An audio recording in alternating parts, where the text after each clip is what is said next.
প্রিয় ভিউয়ার্স, শখের রাজা শেখ আমারের পক্ষ থেকে সকলকে প্রীতি ও শুভেচ্ছা জানিয়ে শুরু করছি আজকের নতুন ভিডিওটি। হাঁসগুলি কামারে তোলার আগেই পাত্রে খাবার দিয়েছি। ধান এবং ধানের কুড়া মিশ্রিত করে এই যে এখন খাবারগুলি খাইতেছে। অন্য হাঁসগুলি খাবার খেয়ে চলে গেছে এই পানিতে পানি খাইতে। এই যে পানি খাইতেছে অনেক হাঁস। আর বাকিগুলি এই যে ঘাস খাওয়ার জন্য রাস্তার পাশে ঘুরতেছে। প্রচুর পরিমাণে ঘাস আছে এবং ঘাস খাইতেছে। আর এইগুলি ধান খেয়ে দেখেন এই যে পেট ভরে রাখতেছে। যাই হোক, খাদ্যের পরিমাণটা যদি একটু বেশি পরিমাণে হয় ভালো হয়, তাহলে ওরা আর বেশি দৌড়াদৌড়ি করে না, একই জায়গায় থাকতে অভ্যস্ত। ঘাস খাওয়ার সময় শুধু এই যে রাস্তার পাশে এই যে ঘাস খাইতেছে। আবার কচুরি বানাও কিছু নামে, পানিতে নেমে কচুরি বানাও খায়। আগের চেয়ে এখন অনেকটা রঙের পরিবর্তন হয়েছে, স্বাস্থ্যের উন্নতি হয়েছে। এটা স্বাস্থ্যের উন্নতি তখনই হয় ডিমে আসার পূর্বে। দেখবেন যারা হাঁস লালন পালন করেন তারা বুঝতে পারবেন বা যা জানেন, ডিম আসার পূর্বেই সকল হাঁসের স্বাস্থ্য ভালো থাকবে এবং স্বাস্থ্যের উন্নতি হবে। এটা হলো প্রধান লক্ষণ। এই যে দেখেন খাইতেছে,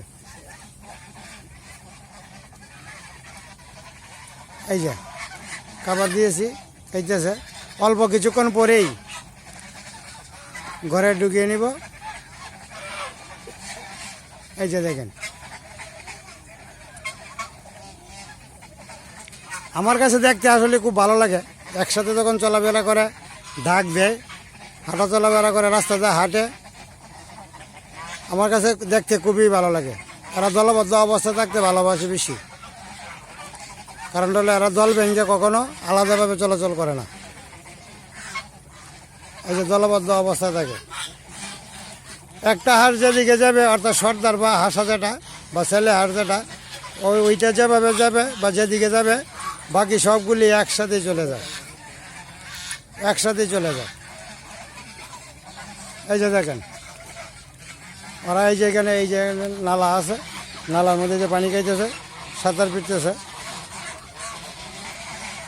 সবগুলি হাসি এখানেই সাঁতার পিঠে। পুকুর আছে, নদী আছে। এই যে দেখেন এখন কিন্তু পেট ভর্তি, পেটে আর কোনো জায়গা নেই, সুতরাং খাদ্য আর খাইতেছে না। আমি পর্যাপ্ত পরিমাণে খাদ্য দিয়ে রাখছি যাতে করে খাদ্যের জন্য ওরা কষ্ট না করে। আর খাদ্য বেশি থাকার কারণেই স্বাস্থ্যও ভালো, আর ডিমেও আসবে আগে।